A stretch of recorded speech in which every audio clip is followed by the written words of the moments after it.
하나님 말씀은 사무엘상 3장 1절부터 14절까지 보겠습니다. 사무엘상 3장 1절부터 14절까지입니다. 광고 말씀을 드리면 오늘 중고등부 학생들과 또 청년부 우리 청년들이 1박 2일간 우리 수련회 떠나게 됩니다. 길이 참 미끄럽고 위험할 수도 있는데 안전하게 잘 갔다 올 수 있도록 또 그들이 하나님의 귀한 은혜를 또 귀한 말씀을 충만하게 받고 돌아올 수 있도록 기도해 주시길 바랍니다. 사무엘상 3장 1절부터 14절까지 말씀 우리 한 절씩 교독 같이 읽겠습니다. 3장 1절부터 14절까지 같이 읽겠습니다. 시작.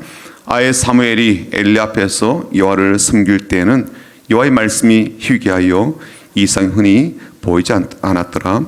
엘리의 눈이 점점 어두워 가서 잘 보지 못하는 그때 그가 자기 처소에 누웠고 하나님의 등불은 아직 꺼지지 아니하였으며 사무엘은 하나님의 궤에 있는 여호와의 전 안에 누웠더니 여호와께서 사무엘을 부르시는지라 그가 대답하되 내가 여기 있나이다 하고 엘리에게로 달려가서 이르되 당신이 나를 부르셨기로 내가 여기 있나이다 하니 그가 이르되 나는 부르지 아니하였으니 다시 누우라 하는지라 그가 가서 누웠더니 여호와께서 다시 사무엘을 부르시는지라 사무엘이 일어나 엘리에게로 가서 이르되 당신이 나를 부르셨기로 내가 여기 있나이다 하니 그가 대답하되 내 아들아 내가 부르지 아니하였으니 다시 누우라 하니라. 사무엘이 아직 여호와를 알지 못하고 여호와의 말씀도 아직 그에게 나타나지 아니한 때라 여호와께서 세 번째 사무엘을 부르신지라 그가 일어나 엘리에게로 가서 이르되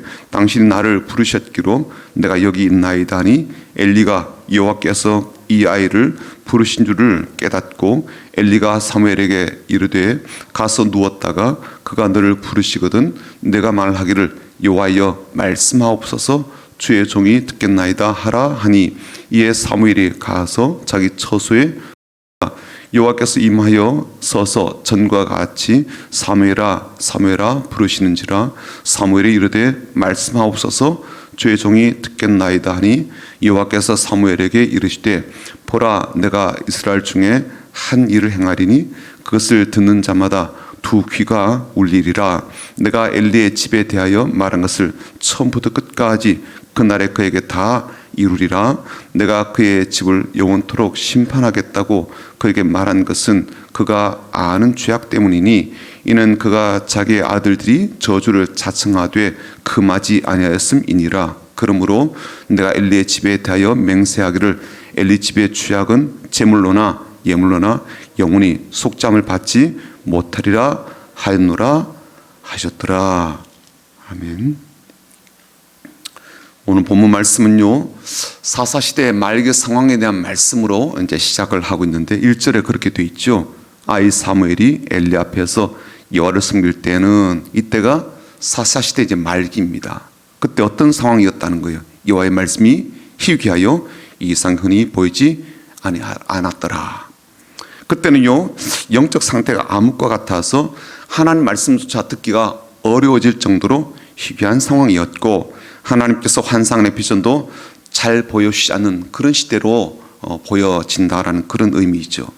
그럴 수밖에 없는 것이 엘리 제사장 지금 영적으로 눈이 많이 어두워진 상태인 것을 알 수가 있습니다. 2절이 그렇게 되어 있거든요. 엘리의 눈이 점점 어두워 가서 잘 보지 못한 그때 그가 자기 처소에 누웠고 이 말씀이 단지 나이가 많아서 눈이 침침하여 잘 보지 못한다라는 것을 의미하긴 하지만 이 말씀은요 저는 이중적 의미를 담고 있다고 생각하게 됩니다. 말하자면 이미 엘리는 육신의 눈만 아니라 영적인 눈이 흐려지고 잘 보지 못하여서 사리 판단도 잃어버렸고 또 영적 분별력도 잃어버린 상태라는 것을 우리에게 말해줍니다. 그렇다 보니까 자기 아들들의 행실을 바로 잡지 못하고 있고 차일피일 시간만 미루고 있는 거예요. 아들들이 장성하여서 아버지의 말을 더 이상 듣지 않는다 그런 뜻도 되겠지만 이미 아버지인 엘리가 신앙적인 기준과 자세를 잃어버린 거예요. 그랬기 때문에 하나님의 사람이 그에게 찾아와서 엘리와 그의 자녀 또 가족들에게 하나님의 그 말씀을 존중하지 않고 멸시하고 경멸하고 있기 때문에 하나님 앞에서 영원히 멸망을 받고 저주를 받겠다라는 말씀을 어제 이제 말씀을 들려주셨잖아요. 아버지가 바로 서 있음에도 불구하고 아들들이 잘못하고 있다면 하나님은 그런 식으로 말씀하지 않으셨을 거예요. 이미 아버지인 엘리도 아들들 못지않게 영적으로 심각하게 폐역한 상태로 그렇게 있었던 겁니다. 그것이 바로 오늘 본문 13절에 말씀을 해주고 있거든요. 나중에 읽어보십시오. 제사장이 그런 상태에 있고 또 아들들이 그런 삶을 살고 있었다면 일반 백성들은 어떠했겠습니까? 그러니 당연히 하나님 말씀이 엘리와 그 아들들에게도 임하지 않았을 뿐만 아니라 일반 백성들에게도 하나님께서 하나님의 비전과 환상을 보여주실 리가 없었을 것입니다. 그러니 이 시대는요, 하나님으로부터 어떤 말씀도 비전도 받지 못하고 있기에 영적인 암흑기와 같다라고 할 수가 있을 겁니다. 그러나 이 말씀은요, 우리가 다시 곰곰이 생각하며 받고 들어야 될 그런 말씀이에요. 하나님께서 정말 그 시대 속에서도 침묵하셨을까요? 아무런 말씀도 하지 않으시고 아무런 비전도 보여주지 않으셨을까요? 아니요, 결코 그렇지 않습니다. 오늘 본문을 보게 되면 사무엘에게 하나님께서 찾아오시고 말씀하시거든요. 하나님은요, 침묵하고 계신 게 아니었던 겁니다. 어린 아이에게도 찾아오셨어요.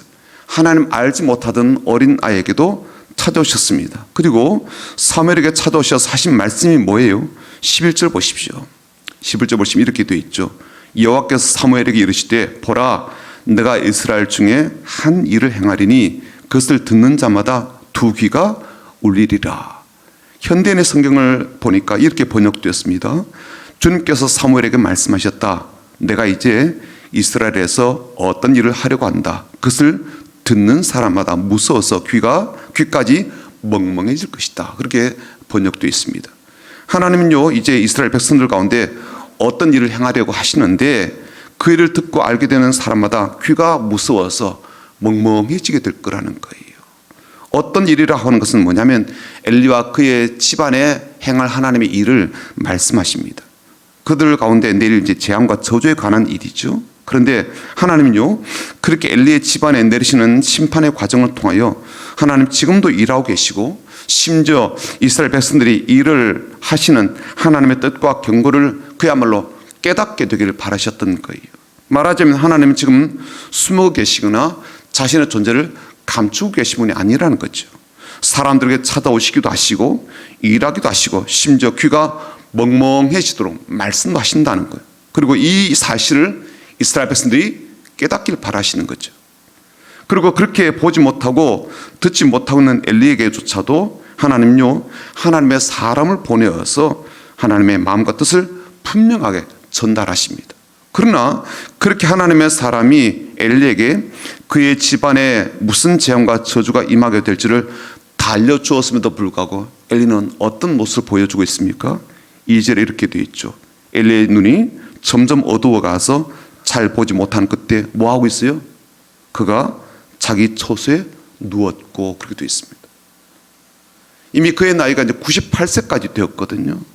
그리고 사사로서 무려 40년 동안 그렇게 살았던 그의 마지막 말년의 시간을 어떻게 보내고 있어요? 마지막 숨을 거둘 때의 모습을요, 성경이 이렇게 기록하고 있습니다. 하나님 언약궤가 블레셋 군대에게 빼앗기게 되었어요. 그리고 자기 두 아들이 전사했다라는 말을 듣고서 의자에 앉아있던 이 엘리가 뒤로 넘어져서 목이 부러져서 죽게 되거든요. 근데 그때의 모습을요, 성경은 이렇게 전해주고 있습니다. 나이가 많고 비대한 까닭이라 그렇게 되어 있어요. 말하자면 의자가 뒤로 넘어져서 사람이 죽을 수도 있잖아요. 그렇죠? 죽을 수도 있지만 엘리의 사인의 근본 원인은 뭐냐면 몸이 많이 무거워진 탓이다. 그렇게 이야기하고 있습니다. 제가 무슨 말을 하고자 하는 것일까요? 저는요, 하나님의 사람이 엘리에게 찾아와서 하나님의 심판에 대한 말씀, 자기 자녀와 가족, 자기 온 집안에 대한 하나님의 재앙에 대한 말씀을 전할 때 그 이후에 또 사무엘을 통해서 다시 한 번 더 하나님의 메시지를 받게 되었을 때 엘리에게는요, 돌이킬 시간이 있었다는 거예요. 마땅히 그렇게 해야 될 시간이 있었다는 거예요. 그런데요, 그렇게 하지 않아요. 그럼 무엇을 하고 있어요? 자기 처소에 누워있거나 먹는 것을 일관하는 삶을 살고 있다는 거예요. 무려 98세가 되기까지 그러고 있어요. 물론 98년을 그렇게 살았다는 뜻은 아닙니다. 98세 그때는요, 그야말로 이제 하나님 배울 날이 얼마 남지 않았잖아요. 그치요? 98세라면. 게다가 하나님의 사람으로부터 심지어 어린 사무엘로부터 하나님 말씀을 들었잖아요. 자신에 대한 말씀을 들었어요. 내 아들들에 대한 말씀을 들었다고요. 우리 가정에 대한 말씀을 들었잖아요. 어떻게 해야 되겠어요? 그렇게 자기 처소에 누워있을 때가 아니잖아요. 그렇게 뚱뚱해지기까지 먹을 것에 마음을 두고 있을 때가 아니잖아요. 눈이 잘 보이지 않아서 다니기가 어렵다고 해도 그거 할 수 있는 일이 뭐가 있겠습니까? 성막에 가서 제사를 드리는 것은 더 이상 할 수 없다면 이제 무엇을 해야 되겠어요? 교회에 올 수 없다면 뭘 해야 되겠냐고요? 왜 처소에 누워 있어요? 그렇게 누워 있어도 되는 상황일까요? 자신과 아들들과 집안에 임할 하나님의 저주와 심판과 재앙에 대한 그런 말을 2번이나 듣고도 왜 자기 처소에 그냥 누워 있기만 할까요? 그리고 살이 찌고 비대해진 채로 의자에 앉아있는 그런 모습으로 그의 말년을 그렇게 보내고 있어야 되겠습니까? 제가 제일 답답하고 이해할 수 없는 부분이 뭔가 하면요, 오늘 본문에 보는 것처럼 사무엘이 하나님께서 자신의 이름을 부르신 것을 듣고 엘리에 찾아와서 묻는 장면이에요. 2번이나 사무엘은 하나님께서 이제 자신의 이름을 부르신 걸 듣고 와서 엘리에게 달려오죠. 엘리가 자기를 부른 줄 알고 그렇게 찾아옵니다. 3번째 사무엘이 엘리에게 왔을 때 엘리는요, 하나님께서 사무엘에게 찾아오셨다는 것을 깨닫게 되죠. 8절이 바로 그 말씀입니다. 8절 보십시오. 여호와께서 3번째 사무엘을 부르신지라 그가 일어나 엘리에게로 가서 이르되 당신 나를 부르셨기로 내가 여기 있나이다 하니 엘리가 여호와께서 이 아이를 부르신 줄을 깨닫고. 그걸 알고 나니까 뭐라고 이야기해 줍니까? 9절이 이렇게 이야기하죠. 엘리가 사무엘에게 이르되 가서 누웠다가 그가 너를 부르시거든 네가 말하기를 여호와여 말씀하옵소서 주의 종이 듣겠나이다 하라 하니 이에 사무엘이 가서 자기 처소에 누우니라. 엘리는요, 사무엘에게 친절하게 하나님께서 사무엘을 부르실 때 어떻게 해야 되는지를, 어떻게 반응해야 되는지를 가르쳐 줍니다. 그가 너를 부르시거든 여호와의 말씀하옵소서 주의 종이 듣겠나이다. 그렇게 반응하라, 대답하라, 그렇게 가르쳐 주죠. 여러분, 이 정도면요, 지금 엘리는요, 하나님의 임재, 말하자면 하나님께서 찾아오셨다는 것을 간접적으로 체험한 겁니다. 직접적으로 누가 체험했어요? 사무엘이. 간접적으로는요, 엘리가 체험한 거죠. 사무엘에게 하나님께서 찾아오셨다는 것을 그가 깨닫고 이렇게 코치를 해준 사람이 왜 자신에게 하나님의 사람이 찾아와서 말할 때는 이런 자세가 안 나와요? 그는요, 하나님 앞에서 어떻게 해야 될지를 아는 사람이었다고. 그렇죠? 말씀하시면 어떻게 해야 될지를 아는 사람이었어요. 하나님께서 부르실 때, 말씀하실 때 어떤 반응을 보여야 될지를 아는 사람이었습니다. 그래서 사무엘에게 그 방법을 가르쳐 주잖아요. 근데 지금 어떻게 하고 있어요? 이미 하나님께서 말씀하고 있습니다. 그에게도 말씀을 주셨어요. 그를 부르신 것 아닐까요? 직접적으로 부르지 않으셨다 할지라도 간접적으로도 지금 부르고 계시잖아요. 엘리에게 뭔가 지금 하도록 말씀을 주고 계시지 않아요? 아무것도 그에게 보여주시지 않고 아무것도 말씀하지 않으셨어요? 아니죠. 침묵하신 게 아니었다고요. 말씀하시고 또 말씀하고 계셨죠. 심지어 사무엘을 통해서 또 한 번 더 확인하도록 해주셨습니다. 그리고 본인은요, 그렇게 하신 하나님 앞에서 어떻게 해야 될지도 알고 있는 사람입니다. 하지만 그는 어떤 순간에도, 어떤 시간에도, 그렇게 위기의 순간에도요, 사무엘에게 가르쳐줬던 그 당연한 자세를 취하지 않습니다. 나라가 지금 전쟁이 터졌거든요. 1차 전쟁에서요, 이스라엘 백성이 나가 전쟁하면서 무려 4,000명이 전사를 한다고요. 그리고 전쟁의 흐름을 뒤바꾸겠다고 나라의 원로들이 모여가지고요, 언약궤를 들고 나가자 결정을 내렸습니다. 그리고 자기가 지금 묵고 있는 그 처소가 바로 성막이잖아요. 성막에서 사람이 지금 언약궤를 들고 나가요. 누가요? 자기 아들들이 들고 나가고 있다고요. 이건 아니다라고 하나님 뜻을 알고 있음에도 불구하고 그냥 자기 처소 앞에 의자에 앉아 있을 뿐이라고요.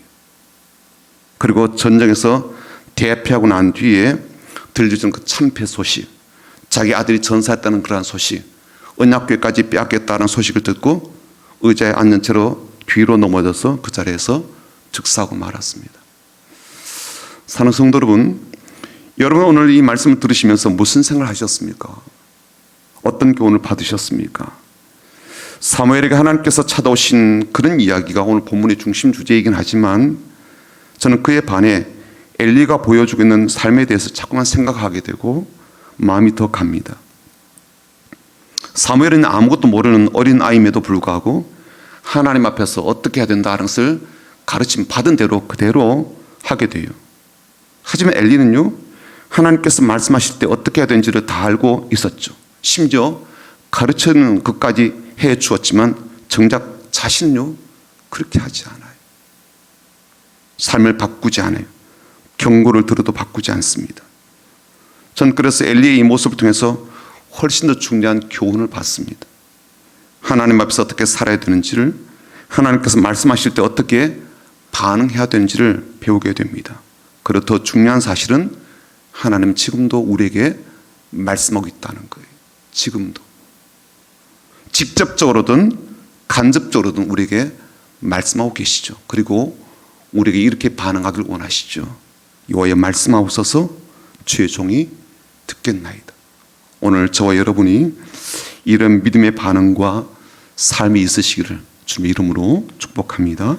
아멘. 같이 기도합니다.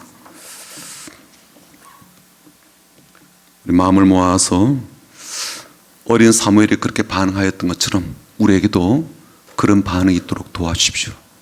우리는 이미 오랫동안 신앙생활을 한 사람들 아닙니까? 게다가 목사라는 직분도 갖고 있습니다. 장로라는 직분도, 안수집사라는 직분도, 권사라는 직분도, 하찮게 생각되는 집사라는 직분도 받고 있습니다.